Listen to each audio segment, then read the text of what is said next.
വിശുദ്ധ യോഹന്നാൻ എഴുതിയ സുവിശേഷം അദ്ധ്യായം 19 30 മുതൽ 37 വരെയുള്ള വാക്യങ്ങൾ. യേശുവിൻ്റെ മരണം. യേശു വിനാഗിരി സ്വീകരിച്ചിട്ട് പറഞ്ഞു, എല്ലാം പൂർത്തിയായിരിക്കുന്നു. അവൻ തല ചായ്ച്ച് ആത്മാവിനെ സമർപ്പിച്ചു.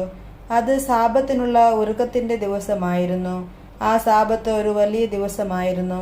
സാബത്തിൽ ശരീരങ്ങൾ കുരിശിൽ കിടക്കാതിരിക്കാൻ വേണ്ടി അവരുടെ കാലുകൾ തകർക്കാനും അവരെ നീക്കം ചെയ്യാനും യഹൂദർ പീലാത്തോസിനോട് ആവശ്യപ്പെട്ടു.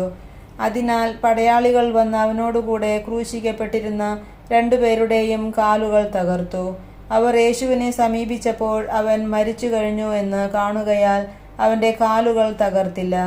എന്നാൽ പടയാളികളിൽ ഒരുവൻ അവൻ്റെ പാർശ്വത്തിൽ കുന്തം കൊണ്ട് കുത്തി. ഉടനെ അതിൽ നിന്ന് രക്തവും വെള്ളവും പുറപ്പെട്ടു. അതു കണ്ടയാൾ തന്നെ സാക്ഷ്യപ്പെടുത്തിയിരിക്കുന്നു. അവൻ്റെ സാക്ഷ്യം സത്യവുമാണ്.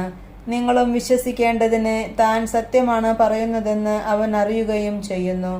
അവൻ്റെ അസ്ഥികളിൽ ഒന്നുപോലും തകർക്കപ്പെടുകയില്ല എന്ന തിരുവെഴുത്ത് പൂർത്തിയാകാൻ വേണ്ടിയാണ് ഇത് സംഭവിച്ചത്. മറ്റൊരു തിരുവെഴുത്ത് പറയുന്നു, തങ്ങൾ കുത്തി മുറിവേൽപ്പിച്ചവനെ അവർ നോക്കി നിൽക്കും. നമ്മുടെ കർത്താവായ മിശിഹായ്ക്ക് സ്തുതി.